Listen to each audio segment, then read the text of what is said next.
Kepada nomor urut 3, bagaimana respon Bapak terhadap bila mana Bapak terpilih jadi gubernur dan wakil gubernur Provinsi Papua Barat, yang mana pada tanggal 17 Januari 2017 sebelum mengakhiri masa jabatan, saya pada waktu itu menjadi wakil gubernur bersama Bapak Gubernur telah mengeluarkan SK untuk pembentukan Provinsi Papua Barat Daya.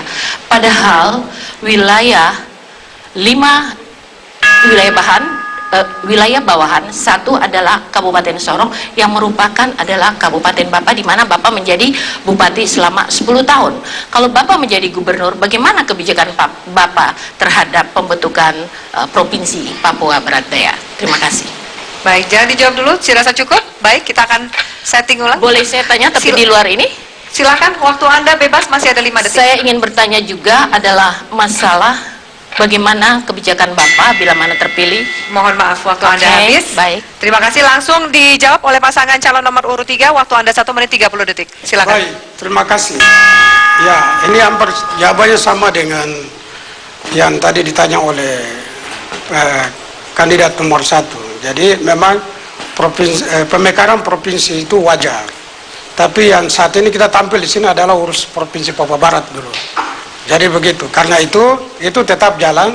Tapi saya melihat ini kondisi politis yang dilakukan oleh gubernur yang lama dan wakil gubernur. Dan ini sangat tidak boleh terjadi seperti itu. Kenapa? Kita tidak boleh melakukan satu sistem pemerintahan yang di dalamnya mengemas kondisi politik yang membuat suasana keruh di dalam provinsi ini.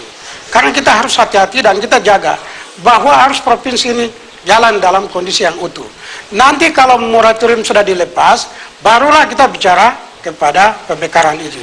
Jadi itu wajar dan itu hal yang benar. Tetapi sekali lagi, kita tahu bahwa provinsi ini harus kita kelola dengan baik sehingga tidak menimbulkan masalah. Sebab sudah ada masalah kemiskinan yang panjang. Sudah ada infrastruktur yang tidak terbangun, kehidupan di sana itu sulit. Bagaimana kita pecahkan masalah ini dulu, baru kita bicara yang lain. Jadi ini hal penting. Tapi apa yang disampaikan kandidat nomor 2 itu menjadi agenda untuk 5 tahun ke depan. Kalau moratorium dibuka, ya kita lanjutkan hal seperti itu. Karena Provinsi Papua Barat atau Papua Barat Daya itu juga adalah bagian daripada kita sendiri. Waktu Anda habis. Silakan, harap tenang. Kami persilakan untuk menanggapi pasangan calon nomor 2. Moratorium sewaktu-waktu akan dibuka. Begitu PP tentang desain penataan daerah atau desain disingkat dengan Desertada dan penataan daerah itu akan lahir, maka dengan sendirinya moratorium terbuka untuk menjawab kemiskinan, menjawab pendidikan, menjawab kesehatan. Sebagaimana pengalaman saya waktu di DPR RI membuat pemekaran Pegunungan Arfak Manokwari Selatan, menjawab cepat masyarakat sejahtera. Boleh ditanya, karetekernya adalah Bapak Domingus Mandacan pada waktu itu. Sekarang mereka sudah sejahtera. Oleh karena itu saya dan Bapak Gubernur berkomitmen untuk memekarkan Provinsi Papua Barat Daya untuk meningkatkan kesejahteraan agar masyarakat di pinggir pesisir pantai lebih cepat keluar daripada kemiskinan, dalam hal pendidikan juga terkejar, dalam kesehatan. Itulah yang menjadi konsen daripada pemerintah pusat. Pemerintah pusat tidak memoratorium. Waktu Anda Terima kasih. habis. Tenang, sekarang adalah giliran pasangan calon nomor urut 3 yang akan bertanya kepada pasangan calon nomor urut 1. Waktu bertanya 1 menit, kami persilakan. Baik, terima kasih. Kami pertanyaan sederhana saja. Kita tahu bahwa dengan data statistik nasional ini, IPM tentang kondisi sosial di Papua Barat ini termasuk yang paling rendah. Nah, karena itu jika Bapak berdua terpilih sebagai gubernur dan wakil gubernur, bagaimana cara memecahkan masalah kemiskinan ini sehingga bisa dapat terselesaikan, sehingga masyarakat yang jumlahnya sedikit, yang hanya 1 juta bisa keluar daripada pokok masalah kemiskinan tersebut. Baik, masih ada waktu ingin memperdalam atau kami sudah cukup? Baik, kita sudah cukup. Langsung silakan dijawab oleh pasangan calon nomor urut 1. 1 menit 30 detik. Baik, terima kasih. Kita ketahui indeks pembangunan manusia itu terdiri dari 3 aspek. Pendidikan, tingkat kesehatan, serta tingkat pendapatan. 3 aspek inilah yang harus disentuh dengan kemampuan pembiayaan pembangunan daerah kita. Nah, bagaimana membangun pendidikan? Sebaran atau jumlah tadi, kualitas maupun kuantitas tenaga pendidik akan kita tingkatkan. Kemudian sebarannya, baik yang ada, baik sampai ke kampung-kampung, ke pesisir-pesisir pantai, sampai kepada yang di lembah-lembah, di pesisir, di pinggiran-pinggiran sungai. Kita harus sebar sampai ke sana. Dan aspek yang ketiga, jangan pernah dilupakan, tingkat kesejahteraan baik guru maupun para medis, ini mesti kita perhatikan. Di bidang kesehatan kita juga akan membuka akses layanan dan pemerataan di bidang kesehatan. Kemudian tenaga-tenaga kesehatan kita sebar juga, kualitas maupun juga kuantitas kita tingkatkan, tetapi juga sebarannya dilakukan secara merata sehingga sampai ke seluruh pelosok-pelosok negeri di Papua Barat itu tenaga pendidik maupun kesehatan akan kita tingkatkan. Demikian juga program-program yang terkait dengan kehidupan langsung rakyat. Bahkan kita siap untuk menyentuh langsung terhadap kehidupan rakyat itu langsung di dalam rumah. Kita akan membuat program-program pemberdayaan, membangun rumah-rumah rakyat yang tinggal di pesisir-pesisir yang rumahnya tidak memenuhi aspek kelayakan dari sisi kesehatan, akan kita perbaiki, akan kita... Baik, waktu Anda Terima habis, kasih. Pak. Terima kasih banyak. Silakan. Silakan langsung ditanggapi. Ya, baik. Ya, itu hal yang menjadi program ke depan saudara. Tapi kita ketahui bahwa di kondisi secara umum di Papua Barat ini, hampir sebagian besar penduduk yang ada di Papua Barat ini tidak mempunyai keahlian. Karena itu ke depan kita butuhkan ada yang namanya pelatihan-pelatihan, kursus-kursus yang supaya menciptakan orang itu terampil untuk bisa cepat bekerja dan mendapatkan pendapatan. Saya ambil contoh bahwa saya pernah di Sorong, anak-anak Papua itu saya kirim ke Cilacap untuk mereka dilatih di SKK Migas sana, sekarang kerja di BP Tangguh, seperti begitu. Kemudian ada yang dilatih untuk jadi di sekolah perikanan, sekarang menjadi nelayan tangkapan di kapal-kapal, seperti itu. Jadi kita perlu hal-hal yang cepat dan memudahkan untuk bagaimana supaya menciptakan keadaan kebaikan bagi masyarakat. Tapi ada program pemerintah yang tadi jalan, tetap jalan. Tapi ada program Baik, waktu Anda habis. Masih giliran dari pasangan calon nomor urut 3. Anda akan bertanya kepada pasangan calon nomor urut 2. Waktu bertanya Anda 1 menit. Kami persilakan. Baik, untuk Ibu dan Bapak calon nomor urut 2, kami tanya bagaimana kiat-kiat Bapak dan Ibu untuk mengantisipasi suatu hal masalah nasional. Ini mengenai narkoba yang diperkirakan sudah juga masuk ke daerah Papua Barat. Nah, ini bagaimana kiat-kiat Ibu dan Bapak untuk melaksanakan program-program apa untuk mengantisipasi kegiatan narkoba ini sehingga tidak akan merusak terutama jalan generasi muda di tanah Papua Barat. Dirasa cukup atau masih mau menambahkan? Cukup. Dirasa cukup. Baik, langsung dijawab oleh pasangan calon nomor urut 2, 1 menit 30 detik. Kami persilakan. Kita ketahui bahwa narkoba adalah suatu yang terlarang, baik menurut agama, undang-undang, pemerintah, negara sangat mengutuk apa yang disebut dengan narkoba. Karena narkoba adalah merusak masa depan bangsa. Narkoba merusak generasi bangsa. Oleh karena itu, sebagaimana kita ketahui pemerintah telah mengatur khusus tentang narkoba atau narkotika dalam Undang-Undang 22 tahun 1997, bahkan terakhir dengan Undang-Undang nomor 35 tahun 2009. Bahkan juga untuk narkoba saat sekarang ini kita harus mendekatkan yaitu pelayanan terhadap mereka yang pemakai narkoba. Jangan menghukum, tetapi kita harus membina mereka dari segi mental spiritual, yaitu membina mereka, yaitu merenovasi mereka di dalam untuk dalam hal mereka untuk bisa kembali lagi ke masyarakat tentunya. Itu yang terpenting. Jadi rehabilitasi ya dalam hal ini. Itu dari saya, sekian. Baik, kemudian penegakan hukum yang tegas dan juga pembinaan terhadap generasi muda itu juga bagian daripada penyuluhan yang sejak ini kita lakukan Waktu kepada Anda sudah habis. masyarakat. Ya. Terima kasih. Langsung ditanggapi, silakan 1 menit dari sekarang. Ya, jadi kami mengharapkan ya, diharapkan adanya kerjasama dengan pemuka-pemuka agama, tokoh masyarakat, tokoh adat, aparat keamanan, polisi, untuk bisa ya memberikan sosialisasi, penertiban, sehingga di ke depan tidak terjadi ini. Berarti kita harapkan ya pemerintah daerah ke depan, kalau kami terpilih jadi gubernur dan wakil gubernur, salah satunya kami ingin berantas narkoba ini dengan mempersiapkan anggaran dana khusus untuk ini, karena kami yakin bahwa narkoba ini kalau tidak cepat kita antisipasi, maka ke depan generasi muda kita terutama akan rusak dengan ini. Sekian. Dirasa cukup? Masih ada waktu? Cukup. Baik, cukup. Baik, boleh kita beri aplaus untuk pertanyaan.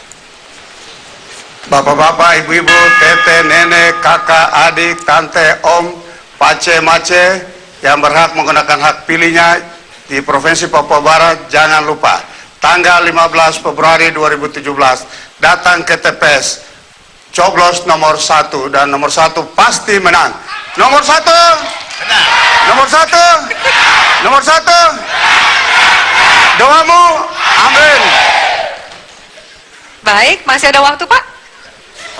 Ini closing statement Anda, masih ada waktu kurang lebih 25 detik Sudah. lagi. Anda rasa cukup? Cukup. Baik, kita akan langsung mendengarkan apa closing statement dari calon gubernur nomor urut 2, Irene Manibui. Waktu Anda 1 menit, kami persilakan. Saya Irene Manibui sebagai perempuan asli Papua berani tampil untuk menghapus tangisan dan jeritan air mata mama Papua. Mama Papua jangan terbelakang, harus bangkit bersama saya menjadi gubernur untuk memperjuangkan hak-hak dan aspirasi, kesusahan, tangisan yang kalian derita. Dan untuk itu saya akan menyumbangkan kepada seluruh masyarakat yang ada di Provinsi Papua 1 juta kartu idaman untuk pemenuhan kebutuhan hidup, kebersihan dan kelestarian lingkungan hidup yang layak, pendidikan bagi masyarakat yang tidak mampu, dan pelayanan kesehatan bagi yang tidak mampu. Juga tempat peribadatan yang memadai dan menjunjung toleransi umat beragama. Oleh karena itu, saya akan membagikan bila mana terpilih dan apabila menjadi gubernur, yaitu Papua Barat Sehat dan Papua Barat Pintar. Untuk masyarakat. Berikutnya, kita akan sama-sama mendengarkan closing statement dari calon gubernur nomor urut 3, Stepanus Mala. Kami persilakan. Ya, bapak-bapak, mama, saudara-saudara, adik-adik semua yang di Papua Barat, pemilihan gubernur dan wakil gubernur Papua Barat penting bagi kita. Hari esok tergantung pada hari ini apa yang kita lakukan dengan hati tulus berjuang untuk membangun kita. Tidak ada orang lain lagi. Politik ini sangat menentukan kita di Papua Barat ini. Untuk itulah mari kita semua menuju ke TPS tanggal 15 Februari 2017 kita pilih gubernur dan wakil gubernur nomor urut 3 yang membawa harapan dan kemajuan bagi kita di Papua Barat. Karena itulah kami telah menyediakan pendidikan gratis bagi anak-anak Papua dan seluruh masyarakat Papua dan Nusantara yang ada di Papua Barat, termasuk kesehatan, termasuk juga investasi masa depan bagi kita, karena kita butuhkan masa depan kita untuk sejahtera dan kita berkeadilan. Ya, harap tenang. Baik, terima kasih, harap tenang. Silakan duduk kembali, harap tenang.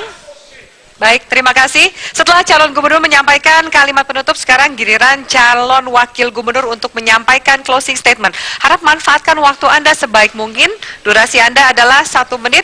Calon wakil gubernur nomor urut 1, Muhammad Lakotani. Kami persilakan. Assalamualaikum warahmatullahi wabarakatuh. Shalom, salam sejahtera untuk kita semua. Bapak Ibu, Saudara, warga masyarakat Papua Barat yang saya cintai, saya ingin menegaskan kepada Bapak Ibu Saudara-saudara semua bahwa pasangan Doamu, Domingus Mandacan dan Muhammad Lakotani, pasangan nomor urut 1 adalah pasangan yang dua-duanya datang dari latar belakang birokrat sejati, memiliki pengalaman panjang sebagai birokrat, memulai karir dari nol dan mengerti bagaimana melayani rakyat. Oleh karena itu komitmen kami, dana Otsus 90% akan kami buktikan, kami akan wujudkan. Jangan ragu-ragu, tidak ada aturan satupun yang ditabrak di situ. Karena Otsus itu diatur dengan peraturan gubernur. Tidak ada perdasi, tidak ada perdasu sampai dengan hari ini. Oleh karena itu tidak usah ragu-ragu Bapak Ibu, saudara-saudara sekalian, saudara warga Papua yang hidup di pedalaman-pedalaman, yang hidup di perkotaan juga. Tidak usah ragu-ragu. Tentukan pilihan Anda pada nomor urut 1 pada tanggal 15 Februari yang akan datang. Terima kasih. Harap tenang, kita akan dengarkan apa closing statement dari calon wakil gubernur nomor urut 2. Hadirin harap tenang, Anda disaksikan oleh semua saudara kita di seluruh Indonesia. Baik, kepada calon wakil gubernur nomor urut 2, Abdullah Manarai, kini giliran Anda 1 menit dari sekarang. Irene Manibui dan saya Abdullah Manarai, apabila terpilih sebagai gubernur dan wakil gubernur Papua Barat, kami akan membawa perubahan dan kesejahteraan bagi seluruh masyarakat Papua Barat. Kami bisa mengatakan itu karena kami sampai hari ini telah berjalan di kota, di kabupaten, dari satu daerah ke daerah yang lain, dari satu daerah pesisir ke daerah kepulauan yang lain, menyampaikan misi, visi, dan juga perubahan dengan program Pancacita Idaman yang tadi telah disampaikan oleh Ibu Irene Manibui. Maka oleh karena itu, kami mengajak kepada seluruh masyarakat Papua Barat bahwa di tanggal 15 Februari 2017 hanya ada satu orang Papua yang paling cantik dan seorang laki-laki menggunakan songkok berwarna merah dengan nomor urut 2 akan membawa kesejahteraan dan perubahan bagi seluruh masyarakat Papua Barat. Maka oleh karena itu, sekali lagi kami minta doa restu dan dukungan daripada bapak-bapak, mama-mama, saudara semua masyarakat Papua Barat. Terima kasih. Ya, baik, berikutnya mari kita dengarkan apa closing statement dari calon wakil gubernur nomor urut 3, Ali Hindom. Waktu Anda 1 menit, kami persilakan. Bismillahirrahmanirrahim. Assalamualaikum warahmatullahi wabarakatuh. Selamat malam, salam untuk seluruh warga masyarakat di Provinsi Papua Barat yang kita cintai, kita banggakan. Mari saja kita semua di Provinsi Papua Barat tanggal 15 Februari 2017 berduyun-duyun menuju TPS untuk menggunakan hak suara, hak pilih dengan memilih nomor urut 3. Nomor urut 3 sudah teruji dan sudah terbukti. Bapak Dr. Andrew Stefan Mala adalah seorang visioner yang sudah membangun Kabupaten Sorong, Kota Sorong, bahkan membangun Sorong Raya, terkenal dengan membangun infrastruktur jalan, infrastruktur pelabuhan laut, dan infrastruktur pelabuhan udara. Kami harapkan sekali lagi, pemilihan dan gubernur dan wakil gubernur sangat penting. Sekali lagi pada seluruh masyarakat Provinsi Papua Barat yang punya hak pilih, yang kami cintai, kami banggakan. Banjirilah, datanglah tanggal 17 Februari, tanggal 15 Februari untuk mengikuti pemilihan. Baik. Menusuk nomor urut. Waktu Anda sudah habis. Baik. Hadirin sekalian, sudah kita dengarkan closing statement atau kata-kata penutup. Baik. Kita beri aplaus yang meriah untuk para pasangan calon gubernur dan wakil gubernur Provinsi Papua Barat. Terima kasih banyak.